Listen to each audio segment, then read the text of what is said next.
구약을 공부해야 되는 이유와 뭐 여러 가지 것들이 있는데 성경을 또 풍성하게 알 수 있는 그런 장점들이 있잖아요.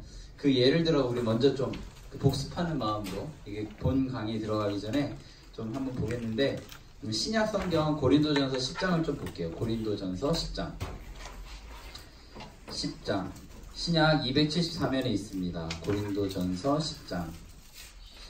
우리가 이렇게 공부하는 이유는 일단 10장 11절을 우리 좀 같이 읽겠는데요. 고린도전서 10장 11절 같이 읽겠습니다. 그들에게 일어난 이런 일은 본보기가 되고 또한 말세를 만난 우리를 깨우치기 위하여 기록되었느니라. 그들에게 일어난 이런 일은 우리에게 뭐가 되는 거라고요? 본보기가 되고 또한 말세를 만난 우리를 깨우치기 위하여 기록되었다 라고 성경은 기록되어 있어요. 그러니까 구약성경이든 신약성경이든 과거의 어떤 나라의 역사의 이야기라고 생각하지 마시고 이것이 바로 우리 신앙인을 위한 본보기다 라는 생각으로 하나하나 읽어가시면 좋은데요.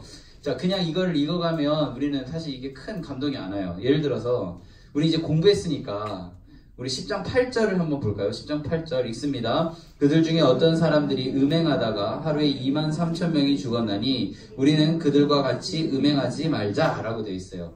이 짧은 한 절만 딱 읽으면 우리는 무슨 이야기가 생각나냐면 시딤 음행이 생각나요. 제가 갖고 있는 성경처럼 이렇게 옆에 각주가 달려있는 성경책들이면 이렇게 옆에 구약성경 민수기 25장 이렇게 써있을 거예요. 그래서 음행하면 이렇게 구약에서는 그 시딤 음행 사건이 대표적인 사건이거든요. 그 사건으로 인해서 23,000명이 죽었다. 그래서 우리는 그런 일을 기억하면서, 그런 사건을 기억하면서 어떻게 하라고요? 음행하지 말자 이렇게 얘기하는 거예요.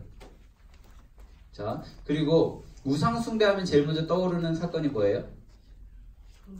금송아지 이야기잖아요. 그게 바로 여기 보시면 7절 바로 위에 있어요. 7절 읽습니다. 그들 가운데 어떤 사람들과 같이 우리는 우상 숭배하는 자가 되지 말라. 기록된 바 백성이 앉아서 먹고 마시며 일어나서 뛰논다 함과 같으니라. 자, 우상 숭배하지 말자. 이 오른쪽에 보시면 제가 갖고 있는 성경에 보면 구약성경 출애굽기 32장이 기록되어 있어요. 그러니까 출애굽기 32장이 우리는 금송아지 사건이라는 거를 좀 대충 아시잖아요. 그리고 우상숭배, 여기서 우리는 끝나는 게 아니라 우리 좀 공부했으니까 우상숭배를 하는 이유가 뭐라고 했어요? 32장과 34장은 뭐와 뭐 사이에 있었어요? 안식일법이 사이에 끼고 있어요. 그러니까 안식하지 못해서 마음 가운데 급함이 있어서 우상숭배했다. 이런 것까지 이제 연결해서 이제 생각할 수 있게 되는 거죠. 그러니까 구약 성경을 공부하면 신약의 일을 한 줄로 되어 있는 한 절을 읽을 때에도 풍성하고 깊게 묵상할 수 있게 되는 거예요. 그래서 이것을 우리가 10장 이렇게 우상숭배와 관련된 이야기, 음행과 관련된 이야기들이 우리에게 본보기가 되고 우리에게 있어서 하나님께서 우리를 깨우치기 위하여 기록하셨다라는 이 단어들을 기억하시면서 우리가 공부하면 좋겠습니다. 자, 그러면 우리 이제 역사서 2개를 볼 건데요. 첫 번째 역사서는 창세기부터 우리는 지금 쭉 봤어요. 그죠? 여호수아까지도 보고 사무엘상하, 이제 열왕기상하, 그리고 에스라, 느헤미야, 에스더까지 볼 거예요. 창세기부터 열왕기까지를요 한 번 더 써줘요. 어디서 써주냐면 역대기에서 써줘요. 네, 역대기 상하에서 다 써줘요. 아담, 셋, 에노스, 게남, 마랄렉, 야넥, 에녹, 무드셀라, 라멕, 노아 이렇게 해서 1장 1절부터 4절까지 이렇게 아담부터의 이야기들을 쭉 써주고 이렇게 그 이야기들의 흐름으로 가지고 창세기부터 열왕기까지 역대기를 써요. 똑같은 이야기를 반복적으로 쓴다는 거예요. 그러면 의도가 있겠죠. 의도가. 이 역대기를 쓴 의도는요, 사람들이 바벨론으로 잡혀가거든요. 바벨론으로 잡혀간 이유가 그 땅이 오염되어서, 그러니까 죄악으로 가득 차서 하나님께서 70년의 정화기간을 보내시겠다 이렇게 선포하시고 예레미야를 통해서 그 70년이 차면 다시 예루살렘으로 돌아오게 하겠다라고 얘기하신 거예요. 그런데 여기 계신 분 중에 태어났을 때부터 서울에서 살았던 분들, 서울 좀 너무 넓으니까 수서에서만 70년을 사셨던 분이 있다라고 합시다. 70년이 다 됐어요. 그리고 71세 되는 기념으로 제주도 가서 살려고 그러면 마음이 어떨까요? 쉽진 않아요.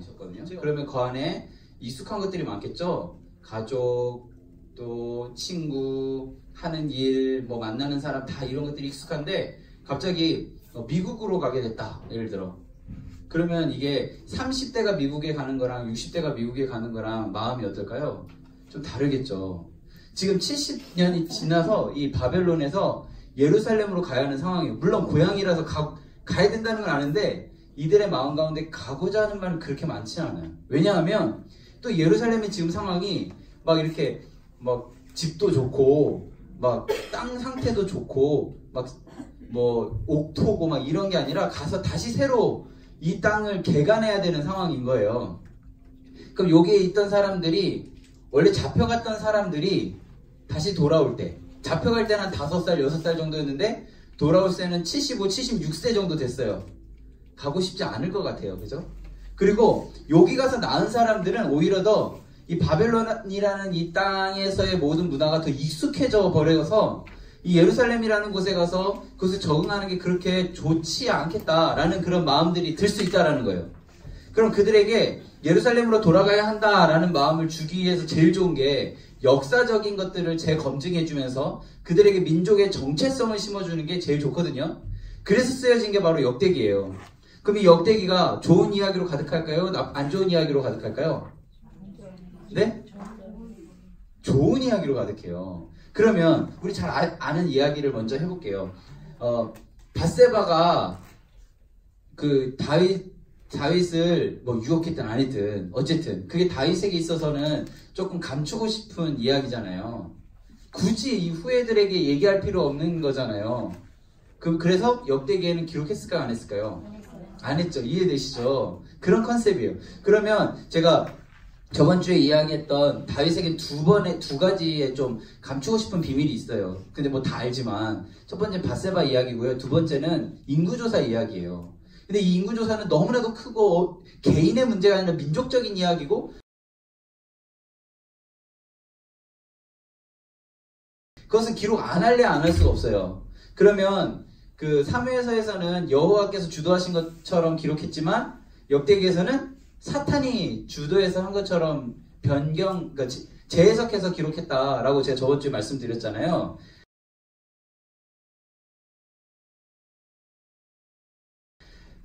여기서 좀 성경 공부하신 분 중에 열왕기 상하에서 여기 바벨론에 잡혀간 사람은 남유다 사람들일까요? 북이스라엘 사람들일까요? 남유다 사람이에요. 자, 북이스라엘이 먼저 망해요. 북이스라엘은 아수르라는 나라에게 망하거든요. 그리고 남유다는 조금 더 오래 남아서 바벨론이라는 나라에 망해요. 그럼 바벨론에 잡혀간 사람은 남유다 사람들이거든요. 그럼 역대기 상하에 열왕기서에 있듯이 북이스라엘 이야기, 남유다 이야기가 가득할까요? 가득할 것 같아요? 아니에요. 여기 남유다 사람들이니까 남유다 이야기를 주로 다뤄요. 북이스라엘의 이야기는 진짜 나쁜 것만 다뤄져요. 어떤 이야기인지 이해가 되시죠? 그럼 남유다 왕들은 다 좋은 왕들이었을까요? 아니에요. 굉장히 안 좋은 왕들이 굉장히 많아요. 그 대표적인 왕 중에 하나가 우리 유인물과 같이 보면 되는데요. 이 유인물의 네 번째 쪽에 있는 므낫세라는 왕이에요. 므낫세. 우리 열왕기하 보겠습니다. 열왕기하 21장으로 갈게요. 열왕기하 21장 16절 말씀을 좀 볼게요. 자, 우리 같이 읽겠습니다. 므낫세가 유다에게 범죄하게 하여 여호와께서 보시기에 악을 행한 것 외에도 또 무죄한 자의 피를 심히 많이 흘려 예루살렘이 이 끝에서 저 끝까지 가득하게 하였더라 라고 되어 있어요. 그죠? 그 다음에 므낫세의 남은 뭐 행적이 뭐 기록되지 않았다. 므낫세가 그가 뭐 자게 되고 그가 죽게 됐다. 그렇게 하면서 그 아들 아몬이 왕이 됐다. 이렇게 되잖아요. 여기까지는 이해되시죠? 이걸만을 놓고 보면 므낫세는 여호와 앞에서 굉장히 악한 왕이었다라고 기록을 해요. 그런데 우리 같이 역대하 33장으로 가보겠습니다. 702면입니다. 역대하 33장 9절.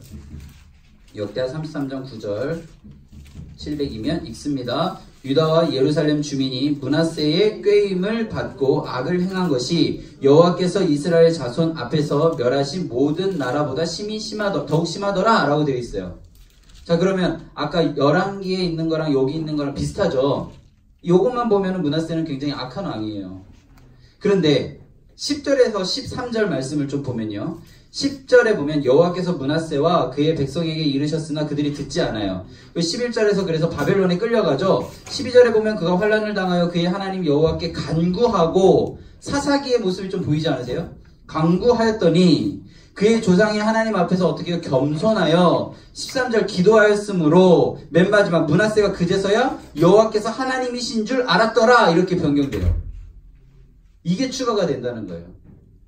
지금 차이 아시겠어요? 역대기는 지금 바벨론에서 예루살렘으로 돌아가야 되는 이스라엘 백성들에게 민족의 정체성을 심어주기 위해서 열왕기는 이렇게 뭔가 그냥 역사적 기술로 끝났다면 역사적 재해석을 통해서 그들에게 다시 한번 민족의 정체성을 심어주고 너희들의 민족 괜찮은 민족이다 라는 사실을 이야기해 주는 거예요. 이게 잘 따라오고 계시죠? 어렵지 않으시죠? 계속 이런 거 할 거예요. 그러니까 기억을 하셔야 됩니다. 자, 계속 보면요. 자, 솔로몬 이야기를 해볼게요. 솔로몬 좋은 왕이에요? 안 좋은 왕이에요? 좋은 왕이라고 우리 다 알고 계시잖아요. 자, 우리 열왕기상 10장으로 가보도록 하겠습니다. 11장이요. 열왕기상 11장.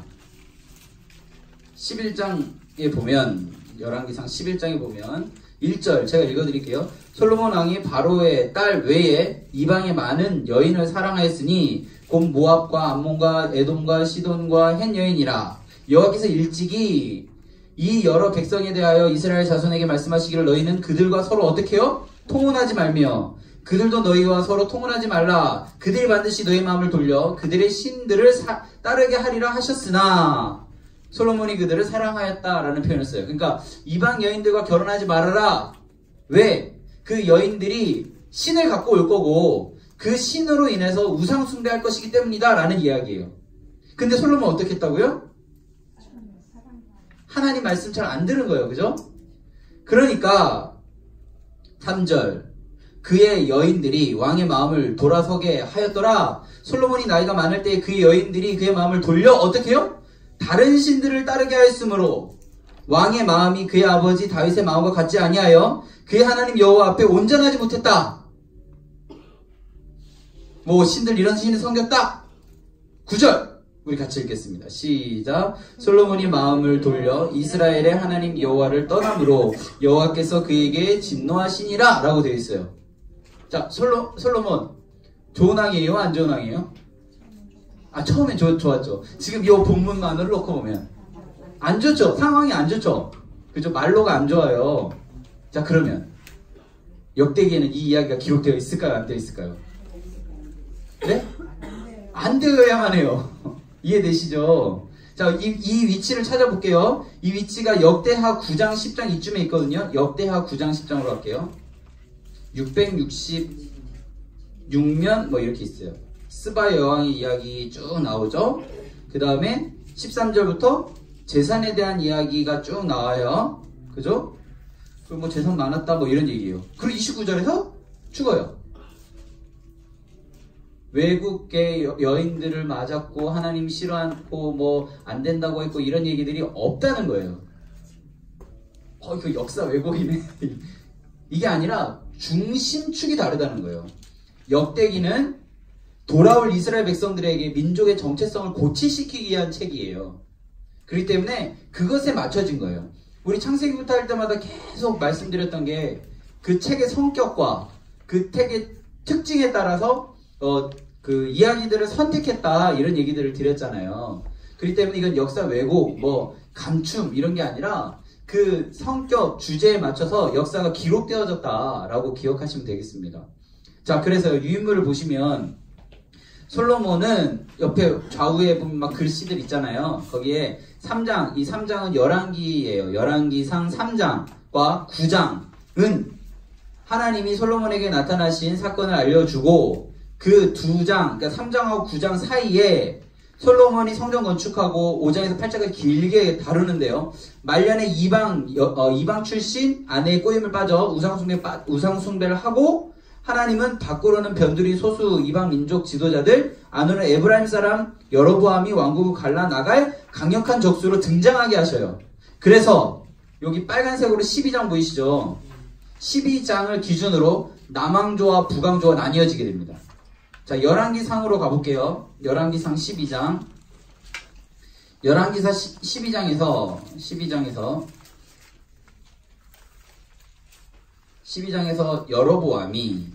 여로보암이 있고 솔로몬의 아들은 르호보암이에요.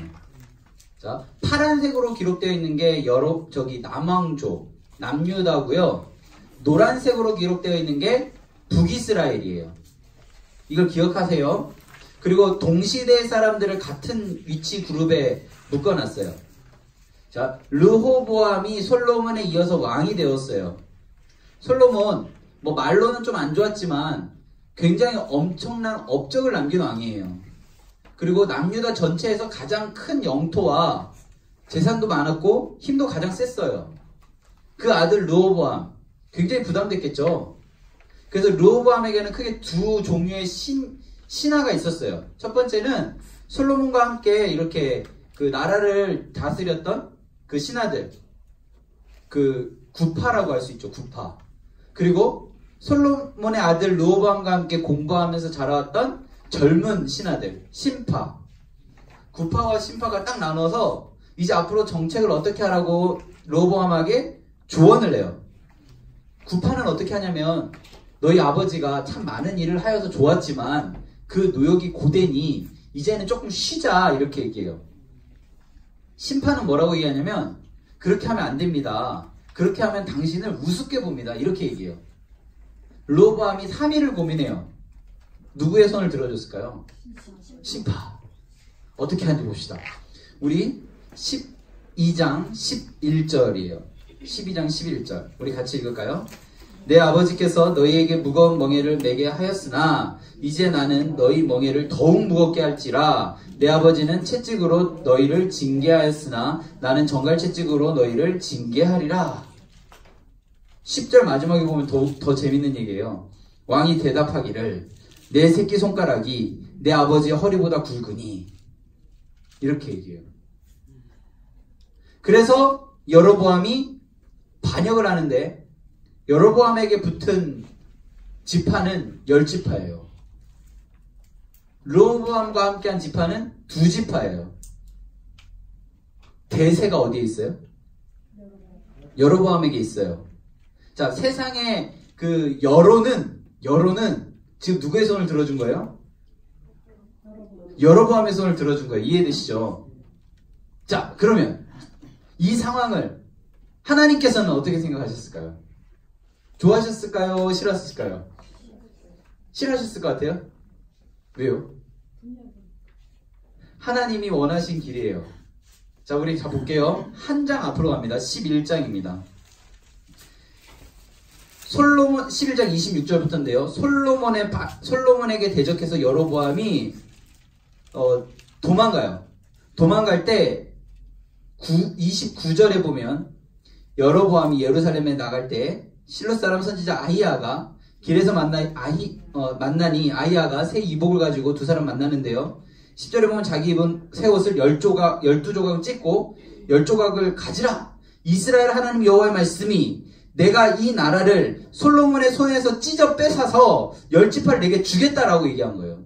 자, 우리 잊어버리면 안 돼요. 열왕기상 아까 솔로몬 11장 9절에서 하나님이 여호와를 어떻게 했다고요? 떠났다라는 표현을 써요.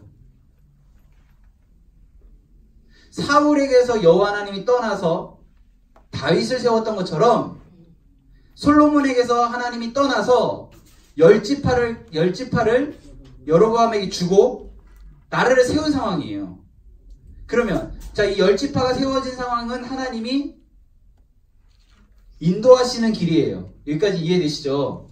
그런데 여기는 하나님이 하셨어요. 이제 여로보암에게는 10지파의 어마어마한 대군과 힘과 큰 영토가 있어요. 자,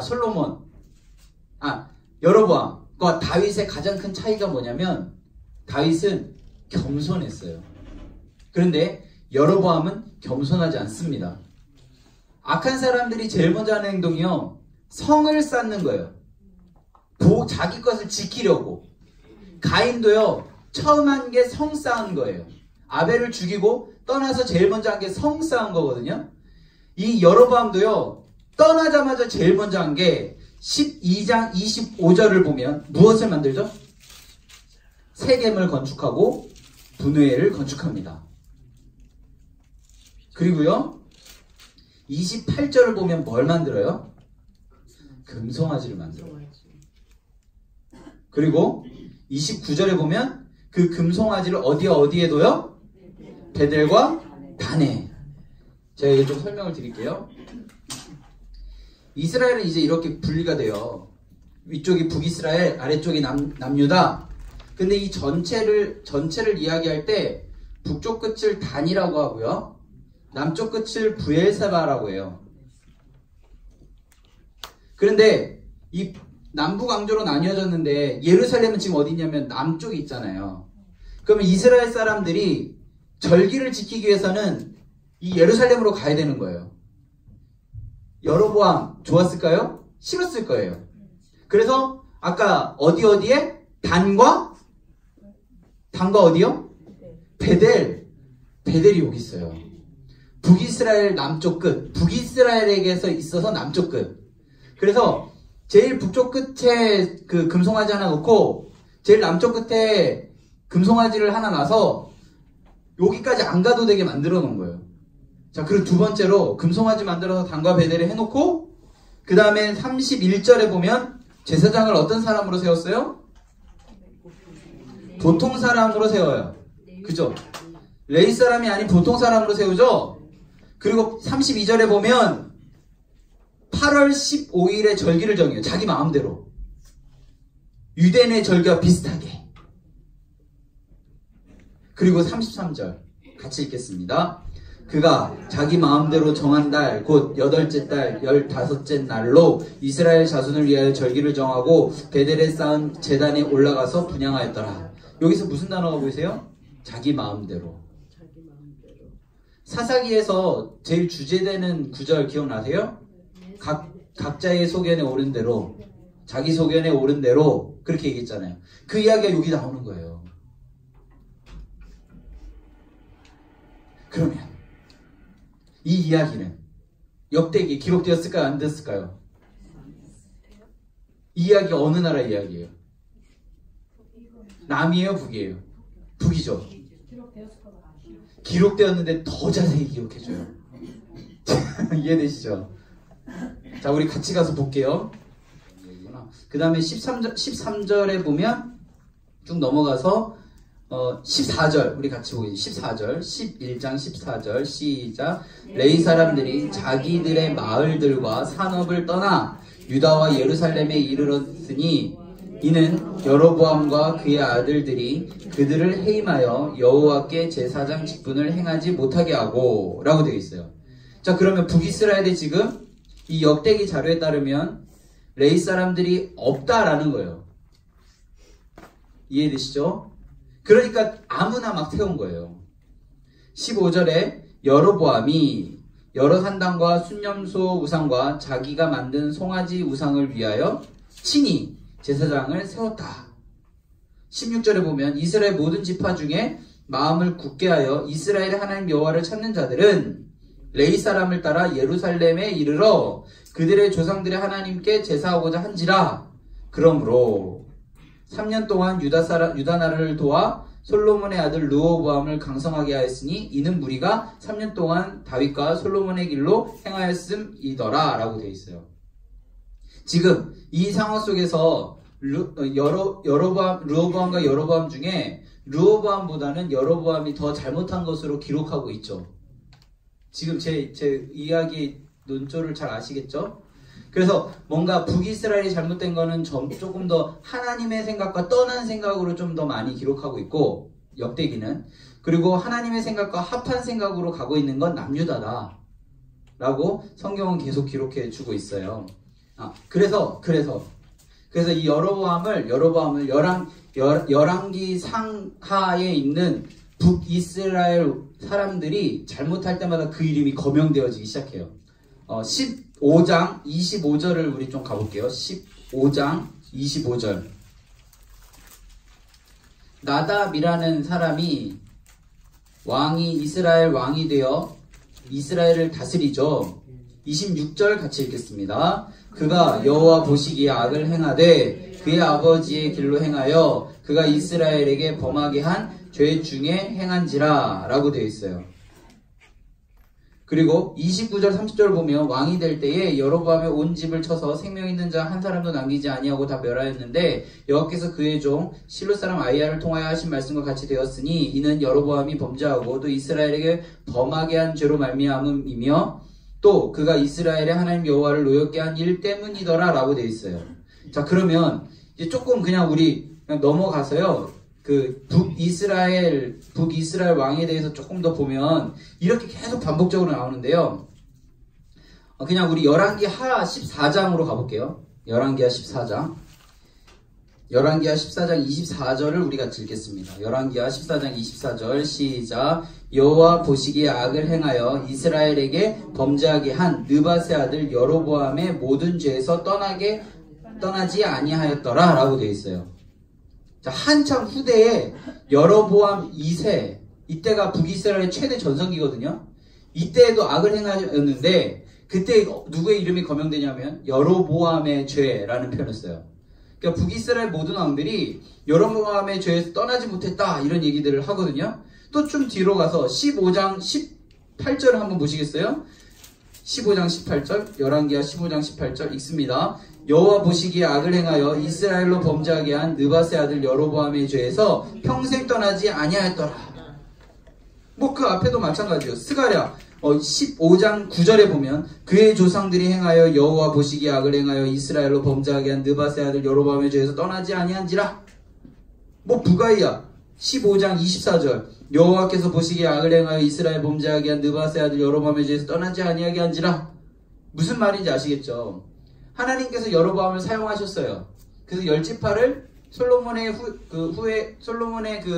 떠난 그런 상황 속에서 열지파를 통해서 나라를 세우고자 하셨는데 그때 자기에게 온 이 힘을 가지고 그는 하나님이 아닌 자기 마음대로 행하기 시작합니다. 그래서 후대에 모든 죄가 여로보암에게서 시작되었다라는 것을 성경은 기록하고 있어요. 그래서 한 사람이 하나님 앞에 바로 서는 것이 굉장히 중요하고 또 한 사람이 하나님에게 등 돌린 것이 성경에서는 굉장히 그것을 의미 있게 다루고 있다는 사실을 우리는 성경을 통해 볼 수 있어요. 그래서 제가 좀 더 보면요. 여기 보시면 28페이지를 좀 보시겠어요? 28페이지. 우리 유인물 28페이지. 여기 남유다 왕 중에 10번째 왕이었던 우시야, 요담, 아스, 히스기야 그리고 여로보암 북이스라엘에게는 여로보암 2세부터 호세아 때 멸망하거든요. 이때에 그 예언자가 이사야, 호세아, 미가, 아모스, 요나예요.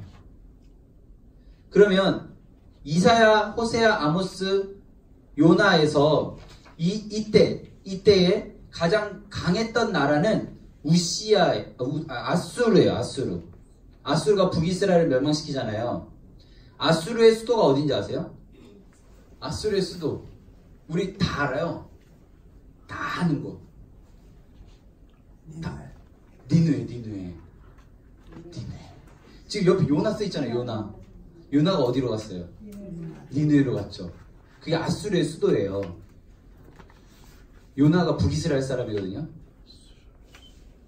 그러면 아수르의 수도인 니누에 가서 너희들 회복할 수 있다라고 이야기하고 싶겠어요? 안 싶겠어요? 당연히 싫죠. 요나는 가서 하기 싫다고 한 게 아주 정상적인 행동이에요. 그런 것들이 여기 나오는 거예요. 지금 우리 같이 봤던 부분에서 열왕기하 아까 14장 24절 읽었었잖아요. 그 바로 아래 보면 25절 한번 보시겠어요? 14장 25절.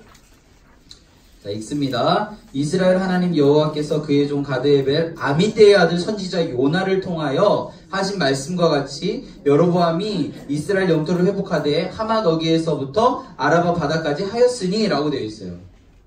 요나가 왕하고도 이렇게 말했던 선지자예요. 그냥 우리는 요나서만 보니까 뭐 불평 많은 선지자? 이 정도로만 보잖아요. 뱃속에 들어갔다 나왔던 요나? 이 정도로만 보잖아요. 그게 아니라 요나는 어쩌면 그 북이스라엘을 좀 대표하는 선지자예요. 근데 그 선지자에게 이 영토가 회복된다라는 것을 계속 얘기했던 선지자에게 니느웨에 가서 하나님께서 너희들의 죄를 회복시키시겠다라는 이야기를 한다는 건 본인에게 있어서는 받아들이기 굉장히 어려운 거예요.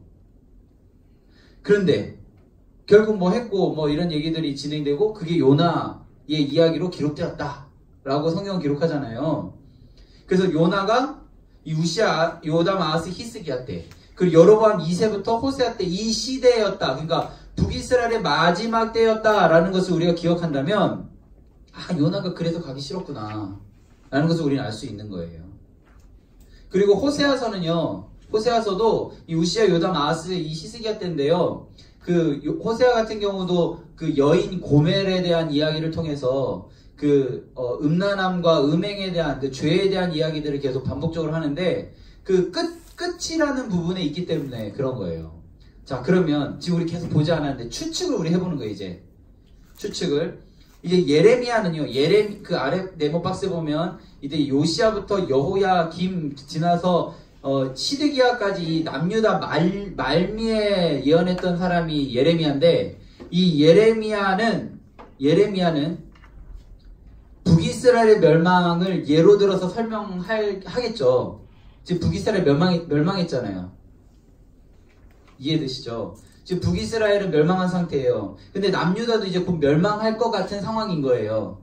그러면 이제 예레미야는 북이스라엘을 예시로 들어서 너희들 그러면 북이스라엘처럼 된다라고 이야기를 하겠죠.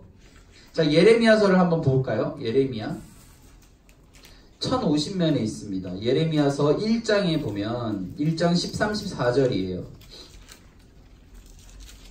예레미야 1장 13, 14절 150면에 있습니다. 우리 같이 읽을까요? 여호와의 말씀이 다시 내게 임하니라. 이르시되 내가 무엇을 보느냐? 대답하되 끓는 가마를 보나이다. 그 인면이 북에서부터 기울어졌나이다 하니 여호와께서 내게 이르시되 재앙이 북에서 일어나 이 땅의 모든 주민에게로 부어지리라 라고 되어 있어요. 너희들 그러면 북이스라엘처럼 된다 라고 이야기하는. 그러면 이사야, 호세아, 미가, 아모스, 요나는 이런 예레미야의 예언이 없겠죠. 아직 북이스라엘이 멸망한 게 아니니까. 그래서 여기 계속 보시면 북이스라엘을 멸망시킨 나라는 아수르, 남유다를 멸망시킨 나라는 바벨론이라는 사실을 우리는 알 수가 있어요. 이것만 알아도 우리는 조금 이렇게 성경을 공부하고 이제 예언서를 이제 다음 주부터 할 건데 다다음 주부터 하는군요. 다다음 주부터 하는데 조금 이해를 빨리 할 수 있어요. 자, 다시 얘기하면 이사야는 아직 북이스라엘이 멸망하기 전이고 예레미야는 북이스라엘이 멸망한 후예요. 근데 이사야는 이제 곧 북이스라엘 멸망할 것 같은 뭔가 이런 상황이고, 그리고 예레미야는 북이스라엘이 멸망한 상태에서 남유다가 멸망하기 전의 상황이라는 거예요. 자, 그러면 남유다 왕 12번 아하스 보이세요? 아하스. 그 옆에 보면 베가가 있잖아요. 베가랑 누구랑 연합을 했냐면 아람 왕 르신이 연합을 했어요.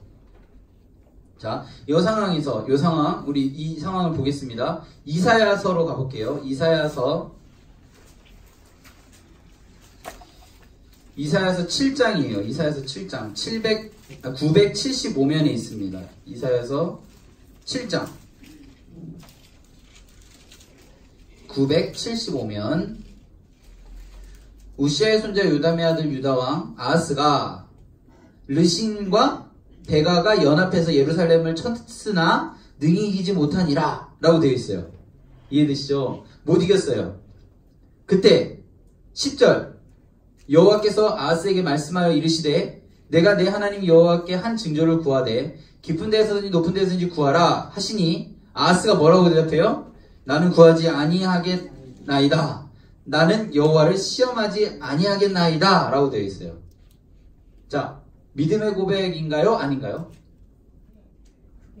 자, 직관적으로 우리 12절만 보면 아하스가 야, 너 징조 구해라.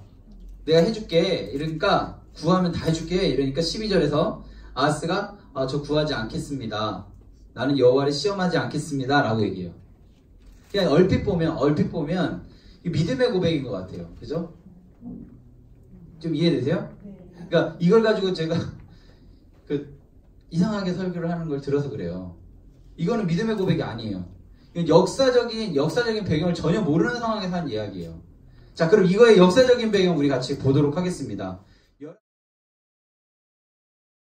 16장에서 아하스 5절 16장 5절 우리 같이 읽겠습니다. 이때에 아람 왕 르신과 이스라엘 왕 르말리아의 아들 베가가 예루살렘에 올라와서 싸우려 하여 아하스를 에워쌌으나 능히 이기지 못하니라. 여기까지는 아까 이사야랑 똑같잖아요. 자, 그 다음에 아하스가 뭘 했는지를 봐야 돼요. 7절 읽습니다. 아하스가 아수르 왕 디글라빌레셀에게 사자를 보내 이르되 나는 왕의 신복과 왕의 아들이라. 이제 아람 왕과 이스라엘 왕이 나를 친히 청하건대 올라와 그 손에서 나를 구원하소서. 위태한 상황에 누구에게 갔어요? 아수르 왕한테 갔어요. 이 당시에 가장 센 나라가 어디라고요? 아수르. 그러니까 하나님 필요 없는 거예요. 내 뒤엔 아수르가 있거든요. 그래서 아수르가 도와줘요. 그래서 이기죠. 그러니까 진짜 이 아하스에게 하나님은 아수르 왕 디글라빌레셀인 거예요. 그 10절 보세요. 10절. 아하스 왕이 아수르의 왕 디글라빌레셀을 만나 다메섹 갔다가 거기 있는 제단을 보고 아하스 왕이 그 제단의 모든 구조와 제도의 양식을 그려 제사장 우리아에게 보내요. 또 우리아는 또 어떻게 하는지 아세요? 11절. 우리아가 아하스 왕이 다메섹에서 보낸 대로 모두 행하여 제사장 우리아가 제단을 만든지라. 왕도 썩었고 종교 지도자도 썩었고. 그러니까 이 나라는 어떻게 됐어요? 하나님 보시기에 어땠을까요? 2절 보세요. 2절. 여호와 보시기에 정직히 행하지 아니하고. 이해되시죠? 하나님께서는 우리 이사야 이렇게 역사서를 모르는 상태에서 예언서를 읽으면, 예언서의 그냥 한 절만 읽으면 사실 이 아하스가 하나님한테 했던 이야기는 굉장히 믿음의 고백인 것처럼 우리가 읽혀질 수 있다는 거예요. 하나님, 제가 보지 않고 믿겠습니다. 하나님이 저에게 주시지 않아도 하나님이 저의 전능자임을 믿겠습니다. 라고 이해할 수도 있다는 거예요. 이사야서만 그 절만 보면 그럴 수 있어요. 근데 사실 그렇지 않다라는 거예요. 이사야서에는 어땠어요? 그냥 그렇게만 기록되어 있는데 역사서에 가보니까 그게 아니라 하나님 필요 없어요. 하나님이 지금 그 상황에서 필요 없다라는 것을 얘기하는 거예요. 그 뒤에 누가 있어요? 아수르가 있기 때문에. 우리가 쥐인 게 많으면 하나님이 우리 안에 필요 없는 것처럼 느껴질 확률도 있다라는 거예요. 우리 안에 지금 무엇이 채워져 있는가, 이 아하스의 이야기를 통해서 우리 한번 돌아볼 필요가 있어요. 하나님이 이 아수르를 정말 어떻게 사용하시냐면, 나중에 이사야서 그 뒤에 보면 나오는데 그냥 막대기로 쓰시는 거예요. 그냥 하나님 손에 있는 막대기로 쓰시고, 그러니까 시간이 지나면 부러뜨리겠다 이런 표현을 쓰시거든요. 언젠간 부러져 버릴 그 막대기를 신처럼 생각하는 아하스, 그를 하나님이 악하다라고 기록되어 있어요. 우리 그럼 이제 이 상황에서 아하스의 이 모습을 역대기는 어떻게 기록했을까요? 가서 보겠습니다. 28장이에요. 역대하 28장 16절부터의 이야기인데요. 아하스가 아수르의 도움을 구하고, 그죠? 22절에서 아하스가 범죄하여 라고 되어 범죄하여 다메섹 신들의 제사를 이르되, 24절에 보면 아하스가 하나님의 전의 기구들을 모아 하나님의 전의 기구를 부수고 또 여호와의 전 문을 닫고 예루살렘 구석마다 제단을 쌓고, 이런 얘기들이 있죠. 유다 각 성읍에 성당을 세워 다른 신들을 분향하고 다른 조상들의 하나님 여호와를 진노하게 하였다 라고 되어 있어요. 아하스 남유다 왕이에요? 북이스라엘 왕이에요? 남유다 왕이죠. 이 아하스의 범죄는 그대로 기록했다라는 거예요. 아무리 민족의 정체성에 대해서 감추려고 뭔가를 하려고 하고 므낫세 왕도 다시 기도했더니 회복되어졌다라고 이야기는 하지만, 이 아하스의 범죄만큼은 이 역대기에도 기록하고 있다라는 사실이에요. 이 정체성을 깨치는 게 뭐냐면, 하나님이 아닌 것을 하나님이라고 여기며 나아갔던 모습은 절대 배워서는 안 된다라는 것을 기록하고 있다라는 거예요. 우리 신명기 6장에서 우리가 들어야 되는 것은 여호와 하나님이 오직 유일한 우리의 여호와 하나님이라는 사실을 기억하고 들으라고 신명기에서 이야기했잖아요. 그 이야기 속에 지금 이 아하스가 있는 거예요. 하나님의 음성을 듣지 않고 하나님의 도움을 구하지 않으면 그의 삶 가운데 하나님이 어떻게 하시는지. 그런데요, 우리 다시 유인물로 보면요, 13번에 있는 히스기야는 좋은 왕일까요? 나쁜 왕일까요? 굉장히 좋은 왕이에요. 그의 아버지 아하스는 좋은 왕일까요? 나쁜 왕일까요? 나쁜 왕이에요. 자, 히스기야의 아들이었던 므낫세는 좋은 왕일까요? 나쁜 왕일까요? 나쁜 왕이에요. 므낫세의 아들이었던 요시야는 좋은 왕일까요? 나쁜 왕일까요? 좋은 왕이에요. 무슨 말인지 아시겠어요? 아버지가 좋은 왕이라고 아들이 좋은 왕이지는 않다는 거예요. 자, 히스기야 아들 므낫세가 언제 아들을 낳냐면요, 18장에 보면 히스기야의 이야기가 시작이 되고요. 히스기야 진짜 대단한 사람이에요. 그때 거의 십자가같이 여겨졌던 느후스단이라는 게 있거든요. 느후스단이 그 민수기에서 불뱀을 이렇게 잠재웠던 노뱀이에요. 그 느후스단이 거의 지금의 우리로 따지면 십자가 같은 그런 상징물인데요. 그 느후스단을 그냥 깨버려요. 우상이라고 생각해서. 그랬던 히스기야예요. 근데 히스기야가 이사야의 말을 듣고 이제 곧 죽는다는 이야기를 듣고, 우리 잘 아시죠? 성경 문을 놓고 기도하니까 그의 나이가 15년이 연장됐잖아요. 자, 그랬는데 므낫세 21장 보세요. 21장. 므낫세가 왕이 될 때 나이가 몇 살이에요? 므낫세 왕이 될 때 나이가 몇 살이에요? 21장 1절. 므낫세 열왕기하 21장 1절에서 므낫세가 왕이 될 때 나이가 몇 살이에요? 왕이 될 때 나이가 자, 천천히 찾으세요. 열왕기하 21장 1절. 네? 12살이죠. 히스기야 생명 몇 년 연장됐다고요? 15년. 무엇이 느껴지세요? 그렇죠. 무슨 말인지 아시겠어요? 히스기야가 연장된 후에 하나님께서 선물로 허락하신 아들인 거예요. 원래 죽었으면 없을 아들이잖아요. 와, 금이야 오기 하면서 키웠을 것 같거든요. 히스기야가 정말 하나님의 선물이라고 여기면서 키웠을 것 같거든요. 근데 이 므낫세가 남유다 전체 왕 중에 가장 악한 왕으로 기록하고 있어요. 그리고요, 그 므낫세의 아들인 요시야는 남유다 전체에서 가장 선한 왕으로 기록하고 있어요.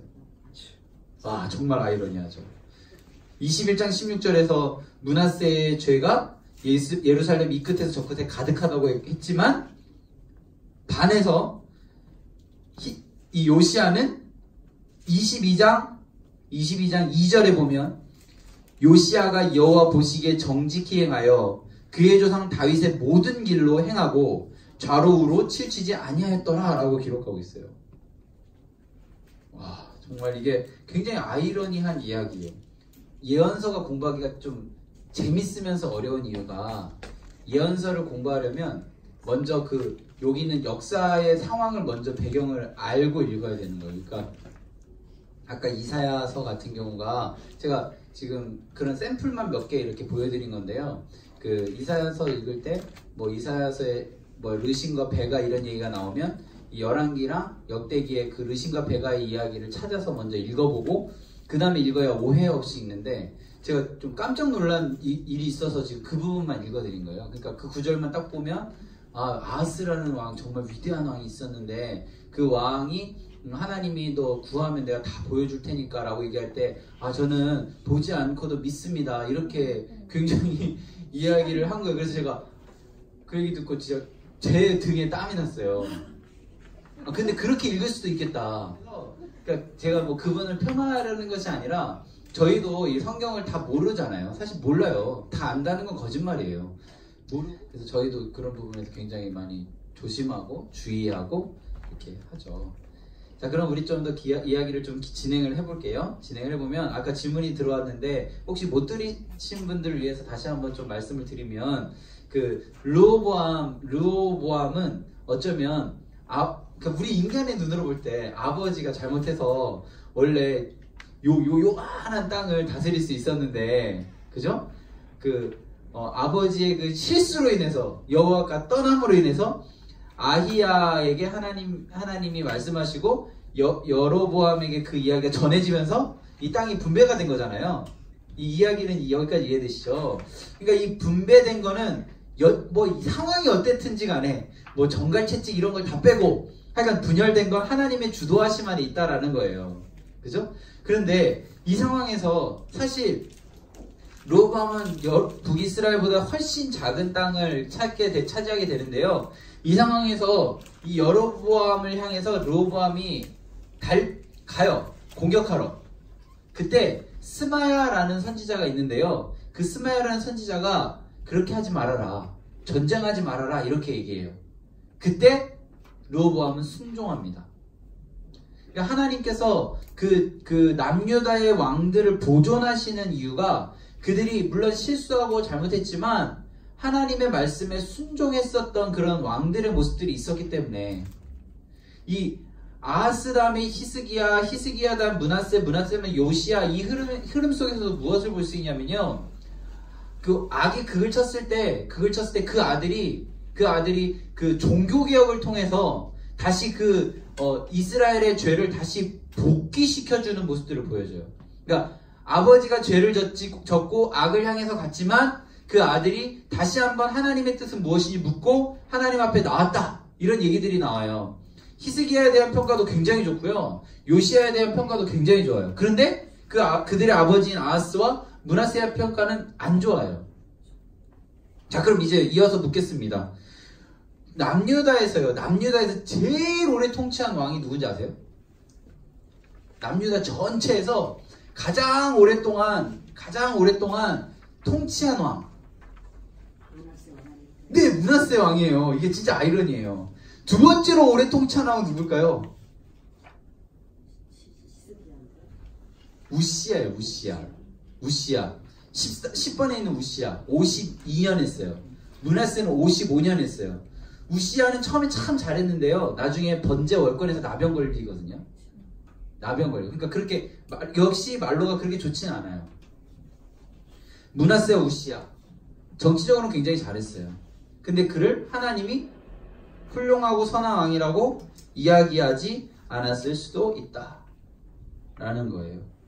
그러니까 우리가 딱 볼 때 뭔가 좋아 보이고 뭐 대단해 보이는 그런 모습들이 하나님 보시기에 좋았더라 라고 표현하지 않은 상황들이 있을 수도 있다라는 사실을 우리가 기억해야 돼요. 그래서 계속 보면요, 제가 이런 얘기를 드리는 배경이 있어요. 배경. 우리 역대하 마지막 장 22절, 23절, 역대하 36장인데요. 709면에 있습니다. 36장 22, 23절 보이시죠? 그 옆에 에스라 1, 2, 3절 보이세요? 좀 비슷하지 않으세요? 굉장히 비슷하죠? 몇 글자만 좀 다르고 내용은 똑같아요. 역대하 36장 22, 23절과 에스라 1장 1, 2, 3절은 비슷해요. 그죠? 아닌가요? 비슷하죠? 그래서 이 에스라서에 있는 이 이야기들 앞에 이 역대기 상하가 있다라는 것을 이렇게 연결 지점으로 설명을 하고 있는 거거든요. 그래서 바벨론에서 돌아오는 사람들의 이야기가 에스라 느헤미야에 나와 있는데 이 에스라 느헤미야의 이야기 속에 있는 이 바벨론 사람들이 이 역대기에 있는 이야기를 듣기 위함이다 라고 성경은 이런 연결 지점을 통해서 설명을 해주고 있어요. 이 상황에서 에스라가 이제 뭐 잘해요. 잘하고 이제 돌아와서 성전도 봉헌하고 뭐 이제 다 완공이 돼서 유월절도 짓고 뭐 이렇게 하는데요. 자, 보겠습니다. 9장으로 가겠습니다. 에스라 9장. 이제 괜찮을 것 같고 예루살렘에서 이제 하나님의 뜻대로 잘 살아갈 것 같았는데 이들이 어떻게 했어요? 9장 1절 같이 읽겠습니다. 2일 후에 방백들이 내게 나와 이르되 이스라엘 백성과 제사장들과 레위 사람들이 이 땅 백성들에게 떠나지 아니하고 가나안 사람들과 헷 사람들과 브리스 사람들과 여부스 사람들과 암몬 사람들과 모압 사람들과 애굽 사람들과 아모리 사람들의 가증한 일을 행하여 2절 그들의 딸을 맞이하여 아내와 며느리로 삼아 거룩한 자손이 그 지방 사람들과 서로 섞이게 하는데 방백들과 고관들이 이 죄에 더욱 으뜸되었다라는 표현을 써요. 그걸 보고 에스라가 6절 읽습니다. 말하기를 나의 하나님이여 내가 부끄럽고 낯이 뜨거워서 감히 나의 하나님을 향하여 얼굴을 듣지 못하오니 이는 우리 죄악이 많아 정수리에 넘치고 우리 허물이 커서 하늘에 미침이니이다 라고 되어 있어요.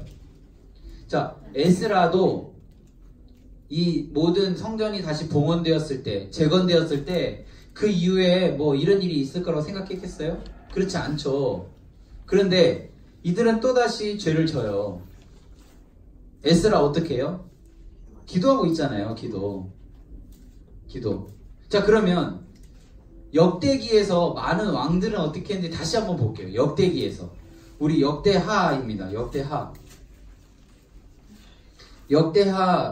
남유다의 세 번째 왕 아사 14장이에요. 아사 9절 14장 9절 찾으셨죠? 자, 굿사람 세라가 군사 100만 명과 병거 300명을 거느리고 아사를 치러 내려와요. 그때 아사는 무엇을 했냐면 11절 읽습니다. 시작. 아사가 그의 하나님 여호와께 부르짖어 이르되 여호와여 힘이 강한 자와 약한 자 사이에는 주밖에 도와줄 이가 없사오니 우리 하나님 여호와여 우리를 도우소서. 우리가 주를 의지하오며 주의 이름 의탁하고 이 많은 무리를 치러 왔나이다. 여호와여 주는 우리 하나님이시오니 원하건대 사람이 주를 이기지 못하게 하옵소서 하였더니 이겼어요? 졌어요? 이기죠. 자, 그 다음 왕 여호사밧이에요. 여호사밧이 왕이 되고요.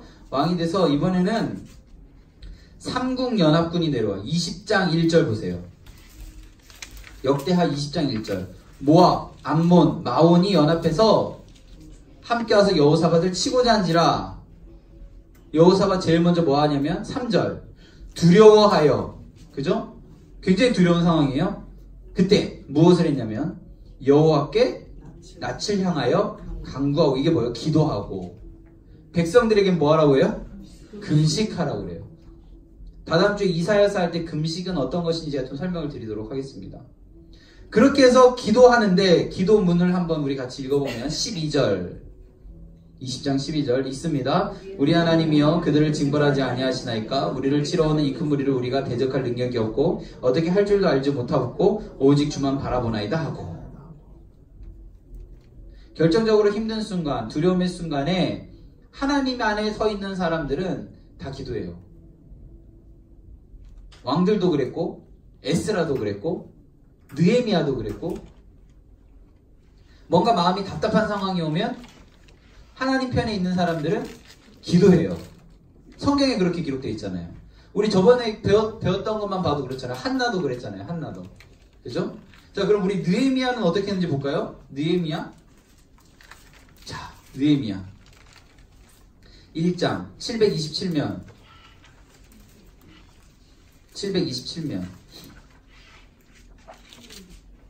느헤미야 1장 3절에 보면 예루살렘에 대한 형편을 들었는데요. 큰 환난을 당하고 능욕을 받으며 예루살렘 성은 허물어지고 성문이 불탔다는 이야기를 들어요. 굉장히 답답하고 슬프고 수일 동안 슬퍼해요. 그 다음에 4절에 보면 슬퍼하며 그 다음 어떻게 했어요? 하늘의 하나님 앞에 금식하며 기도했다. 우리가 하나님 앞에서 기억해야 되는 것은 이 역사서에 있는 많은 이야기들 속에서 순종한 사람들은 기도했다 이거예요. 순종한 사람은 기도했다. 북이스라엘 왕 순서대로 막 다 외우고 남유다 순서 왕 순서대로 다 외우는 게 유의미는 하지만 의미는 있지만 이 순서 속에 있는 하나님의 흐름, 하나님의 인도하심은 두 개의 키워드로 잡을 수 있는데 첫 번째는 순종했다. 그 두 번째는 기도했다. 기도가 뭐예요? 저 할 수 없어요. 아까 아사랑 여호사밧이 좀 공통적으로 얘기한 게 하나님 저 힘이 너무 약해요. 할 수 있는 게 없어요. 너무 두려워요. 하나님만이 이 두려움과 약함을 해결해 주실 수 있는 분입니다. 라고 이야기한 거잖아요. 에스라도 비슷해요. 하나님이 이렇게 회복시켜줬는데, 하나님께서 이렇게 우리를 예루살렘에서 성전 재건하게 하셨는데, 저희들의 삶을 봤더니 다시 죄악으로 갑니다. 말하기를 너무 부끄럽고 낯이 뜨거워서 감히 하나님을 보기가 너무나도 그렇습니다. 라고 이야기하는 거예요. 세상에 보이는 많은 것들이 있다면, 그것이 내 마음 가운데 두려움과 걱정과 연약함으로 다가온다면, 우리가 해야 되는 것은 딱 두 가지예요. 순종하고 기도하는 거예요. 그래서 우리가 성경을 읽어가는 거예요. 제가 에스라 느헤미야 이야기를 조금 이제 마무리하고 이제 에스더를 좀 천천히 볼 건데요. 지금 에스라서에서는 아까 그 이방 여인들과 이렇게 결혼하는 것을 하나님이 좀 금하셨잖아요. 그런데 그것에 더 으뜸했던 사람들이 누구라고요? 정치 지도자들이었어요. 그죠? 정치 지도자들. 그럼 종교 지도자들은 어땠느냐? 종교 지도자들 보세요. 13장입니다. 13장. 느헤미야 13장. 7절. 느헤미야 13장 7절. 우리 같이 볼게요. 느헤미야 13장 7절 시작. 예루살렘에 이르러서야 엘리야십이 도비아를 위하여 하나님의 전뜰에 방을 만든 악한 일을 안지라. 이 엘리야십은요 제사장이에요. 제사장. 이 엘리야십이 이방 사람 도비아, 이 성벽을 재건하는데 가장 방해했던 세 사람 중에 한 명이거든요. 이 도비아에게 뜰을 내줘요. 그리고요 엘리야십이 28절을 보면 그 세 명 중에 한 명한테는 성전 뜰을 내주고 성전에 방을 내주고 28절에 보면 그 중에 또 한 명이 산발랏이라는 애가 있거든요. 산발락하고는 사위 맺어요. 하나님께서 회복시켜줬는데 70년의 시간 동안 회복시켜줬는데 또다시 악을 향해 달려가고 있는 거예요. 죄성을 못 버리는 거예요. 죄성을.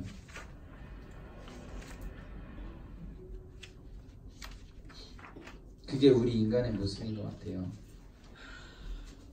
에스더 보겠습니다. 에스더. 우리 에스더는 좀 천천히 같이 볼 건데요. 에스더 1장 1절입니다. 에스더 1장 1절 같이 읽을게요. 시작. 이 일은 아하수에로 왕 때에 있었던 일이니 아하수에로는 인도와 구스부터 127지방을 다스리던 왕이라.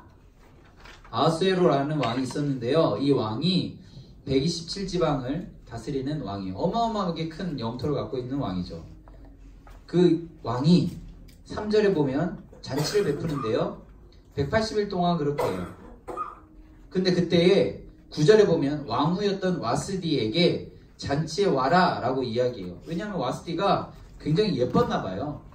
근데 어떻게 했냐면 12절에 보면 왕후 와스디가 왕명을 따르기를 싫어하니 왕이 진노하여 마음속에 불붙는 듯 하였다라는 표현을 써요. 그래서 왕후를 폐위하고 그때 왕후가 된 사람이 바로 에스더입니다. 근데 이 에스더가요 누구냐면 2장 5절에 가보면 아까 우리 에스라서 봤던 모르드게가 등장을 하는 거예요. 모르드게, 그는 베냐민 자손이니 기스의 증손. 기스가 누구냐면 사울의 그 가문이었다라는 것을 의미하는 거거든요. 기스의 증손이요 시므온의 손자요 야일의 아들이다. 그러니까 왕이었던 조상을 두고 있는 이 모르드게. 아까 에스라서에서 그 바벨론의 많은 사람들을 이끌어왔던 지도자 중에 한 명이었던 모르드게. 그 모르드게의 조카가 바로 에스더라는 사실이에요. 자, 우리가 볼 때 이 에스더는 예뻤을까요? 안 예뻤을까요? 예뻤어요. 안 예뻤다라고 말씀하시고 싶으시죠? 예뻤어요. 여기 보시면 7절 보세요. 용모가 곱고 아리따운 처녀라. 예뻤어요. 그런데 누구가 양육을 했냐면 모르드게가 양육을 해요. 자기 딸같이. 그 딸같이 여기던 에스더가 잡혀간 바벨론의 왕후가 될 기회가 됐고 결국 왕후가 됩니다. 그런데 보세요. 계속 보면 2장에 보면 2장 21절부터 23절까지에 보면 모르드게가요 대궐문에 앉아있을 때에 문을 지키던 왕의 내시 빅단과 데레스가 원한을 품고 아하스웨로 왕을 암살하려고 음모를 꾸미는 것을 알게 되고 왕후 에스더에게 알리고 에스더는 모르드게 이름으로 왕에게 아뢰고 그 조사의 실증에 남겨서 그 두 사람은 나무에 달리고 그 일에 왕후의 궁중일기에 기록돼요.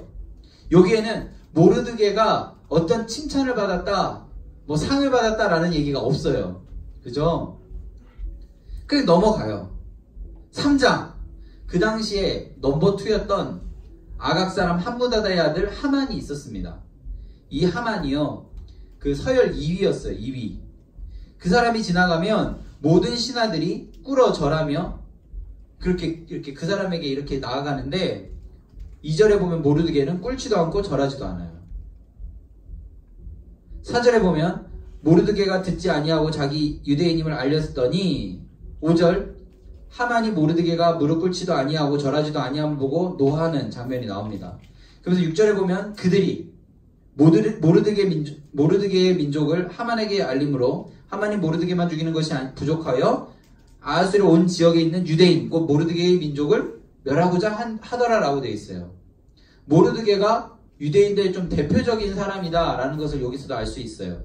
자, 그러면 모르드게가 에스더를 아하스웨로의 왕으로 보냈어요. 너 가서 너 유대인이라는 것을 꼭 알려라. 너 여호와 믿는다는 것을 꼭 알려라. 이랬을 것 같지 않으세요? 지금 제 이야기가 이해가 되시죠? 지금 모르드게는 자존심이 엄청 센 사람이에요. 넘버 2였던 하만에게도 고개 숙이지 않는 사람이에요. 그리고 그 상황 속에서 자기가 유대인이라는 것을 알려요. 그러니까 유대인이라는 긍지도 있는 사람이에요.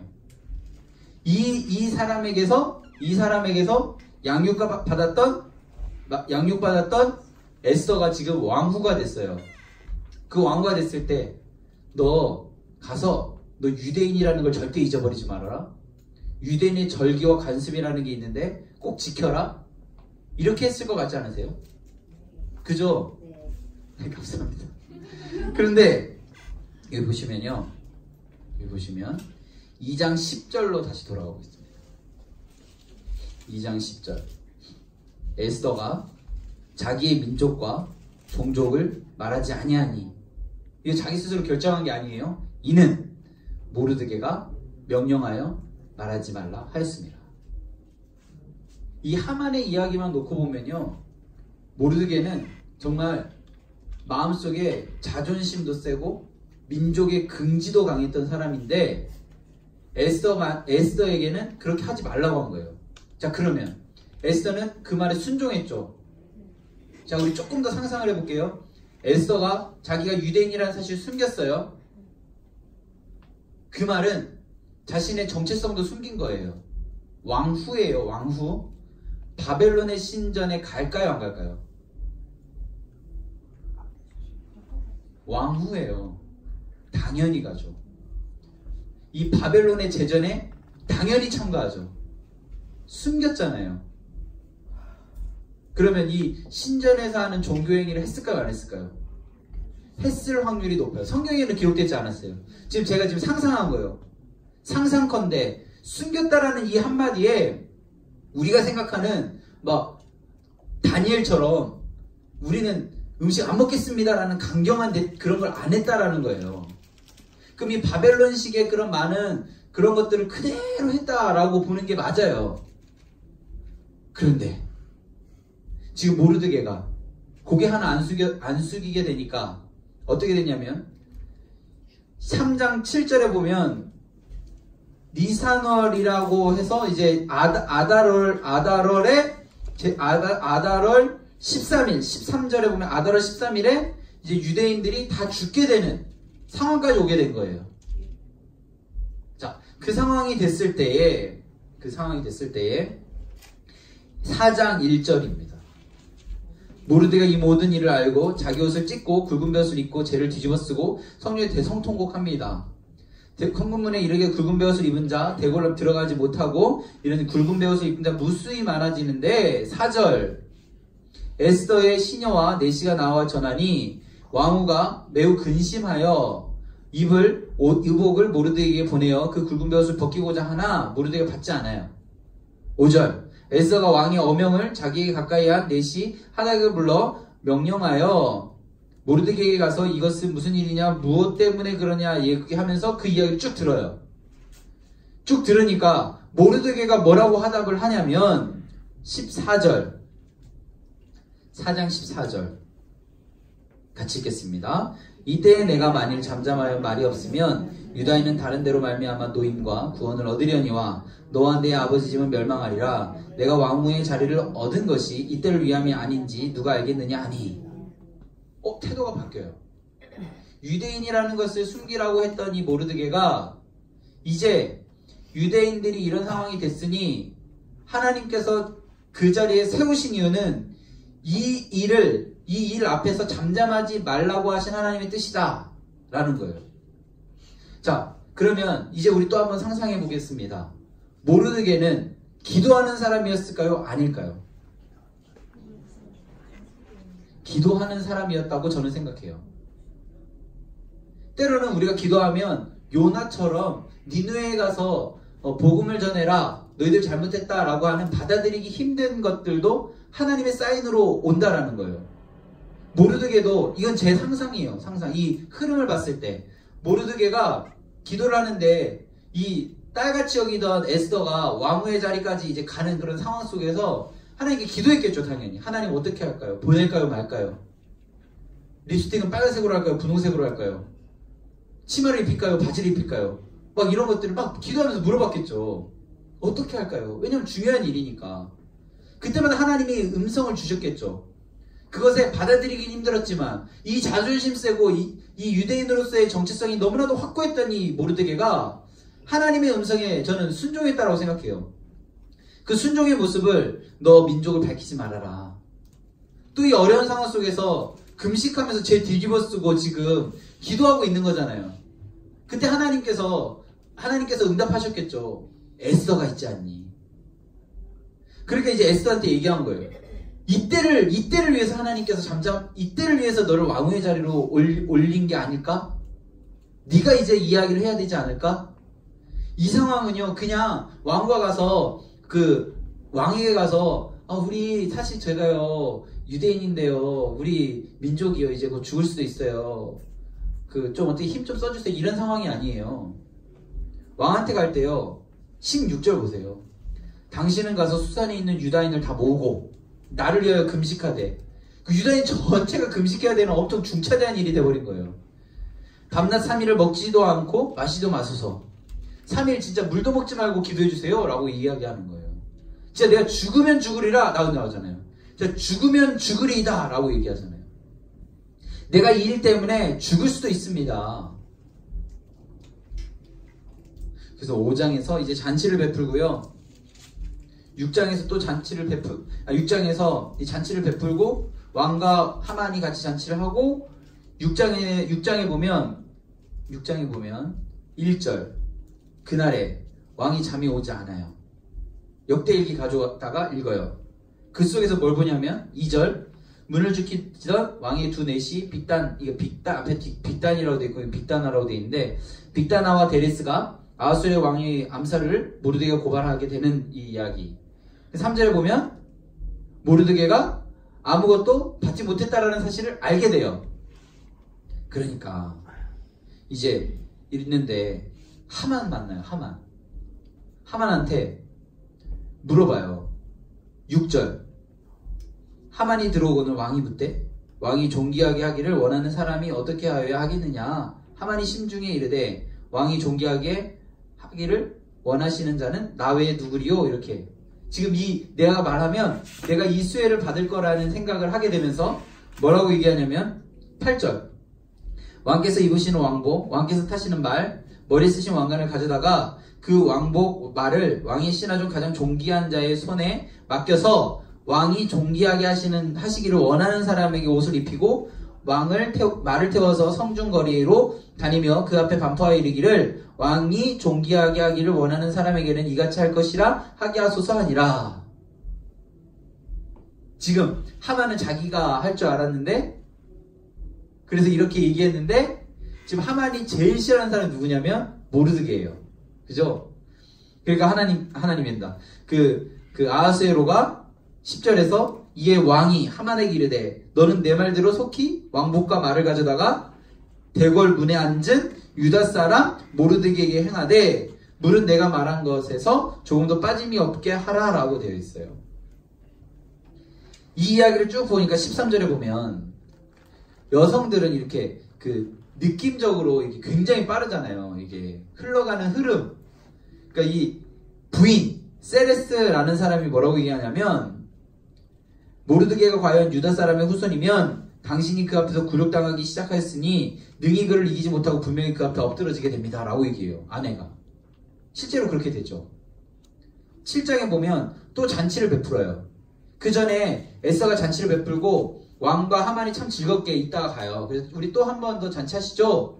이렇게 얘기한 게 있거든요. 이 7장에 다시 잔치를 베풀고 술을 마시고 이제 너무 즐겁게 이제 놀고 있는데 잔치하는 순간에 이제 그 하만이 에스더를 좀 이렇게 강간하는 것처럼 보여지는 장면이 있었어요. 그러니까 8절에서 7장 8절에서 중간에 보면 왕후를 강간까지 하고자 하는가 하니 이 말이 왕의 입에서 나오매 무리가 하만의 얼굴을 싸게 됩니다. 그래서 10절에 보면 모르드게를 매달고자 한 그곳에 하만을 다니 왕이 노가 그치게 되는 장면이 나와요. 그 후에 이제 원래 유다를 달려고 했던 그 날에 이 하만의 후예를 다는 이 날로 바뀌게 되고 불임절이라는 표현을 쓰게 되는 겁니다. 제가 에스더를 왜 다른 것보다 조금 더 자세히 하게 됐냐면 우리가 신앙생활을 하면서 기도를 하다 보면 우리의 의도와 다른 응답이 있는데요. 그 응답까지도 하나님의 계획 안에 있다는 사실을 우리 사실 머릿속으로는 다 알아요. 근데 그 상황이 딱 되면 받아들이기가 사실은 쉽지 않다라는 사실이에요. 근데 이 모르드게도 어쩌면 받아들이기 힘든 많은 응답들 속에서 하나님께 순종하며 나아갔고 그리고 또 그 순간 속에서 빅단과 데레스의 암살 이야기를 왕에게 알려주는 어쩌면 자기가 칭찬받을 수 있는 이 상황 속에서도 그냥 그것을 막 적극적으로 가서 저 칭찬해주세요, 저에게 보상해주세요 라는 이야기를 안 했다라는 사실이에요. 하나님의 사람은 지금 눈앞에 보여있는 것에 내 생각을 부어 넣으려고 하는 것이 아니라 이 모습이 하나님께서 허락하셨다라고 믿는 거예요. 자, 그러면 빅단과 데레스의 암살 이야기를 이야기했을 때 왕이 아무런 상을 주지 않았던 것도 하나님의 뜻하심이 있다라고 믿는 거예요. 그리고 자기의 조카가 이제 왕으로 가는 이 과정 속에서 하나님께서 민족을 알리지 말라는 그런 응답을 주셨을 때 그렇게 하지 않았던 것으로 제가 생각되어지는 것이라는 거예요. 성경은 기록하진 않아요. 성경은 그냥 민족을 알리지 말아라, 그 이야기에 그냥 순종했다, 이 정도로 끝나는데 이 정황과 상황을 봤을 때 모르드게는 뭔가 억지로 무언가를 하려는 모습이 없어요. 우리 같이 봤던 좀 누구랑 비슷하지 않으세요? 우리 같이 봤던 사람 중에 이런 사람 한 명 있잖아요.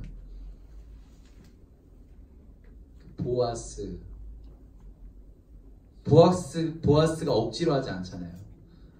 그냥 순리대로, 절차대로, 하나님께서 보여주신 대로. 모르드게도 그렇게 했다라는 사실이에요. 우리가 생각하는 계획이 있지만 하나님께서 인도하시는 계획이 더 옳잖아요. 그러면 그것에 순종할 수 있는 여러 가지 방법이 있는데 그 방법이 우리 안에 이렇게 지금 모르드게와 같이 보아스와 같이 한다면 하나님께서 우리가 생각하지 않은 정말 많은 그런 모습으로 우리를 또 인도해 주시는 것을 성경을 통해 보여주고 있다라는 사실이에요. 지금 기도하고 계시는 거 많으시죠? 그 기도하고 계신 것들이 하나님께서 다 듣고 계시잖아요. 하나님께서 그 모든 것들을 주님의 방법으로 인도하고 계시잖아요. 근데 때로는 우리는 요셉이 총리된 모습만 우리는 기억하고요. 다윗이 이 모든 지경을 통일하는 천하의 왕이 된 것만을 기억하는데요. 사실 요셉은 형제들에게 오해받고 팔려갔던 일도 있었고요. 그리고 열심히 일했는데 그 여주인에게 미움을 사서 감옥에 갔던 일도 있었어요.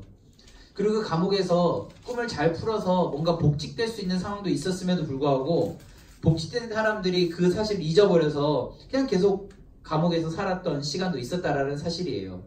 그렇지만 요셉도 그것에서 적극적으로 항변하거나 무엇을 했던 것이 아니라 그 상황 속에서도 묵묵히 부지런히 일을 했었고요. 다윗도 많은 상황들 속에서 무언가를 억지로 하려고 하면서 사울을 죽이거나 자기 아들 압살롬을 죽이거나 이렇게 하지 않았다라는 사실이에요. 그냥 하나님께서 허락하시는 순간 내 눈앞에 보여지는 것 받아들이긴 힘들지만 아멘 하면서 그것들을 받아들였다라는 사실이에요. 중요한 주제, 이 안에 있는 이 이야기들을 이해시키려는 것보다는 이 성경에 있는 역사적인 인물의 마음들을 좀 새기고 돌아가셨으면 좋겠어요. 그래서 그 새겨야 되는 마음은 다시 말씀드리면 하나님 앞에서 순종했다. 두 번째는 기도했다라는 사실이에요. 그러면 여기 있는 이 은혜가 이 자리에 있는 모든 분들에게 가득할 거라고 저는 믿습니다. 제가 기도하고 마칠게요. 하나님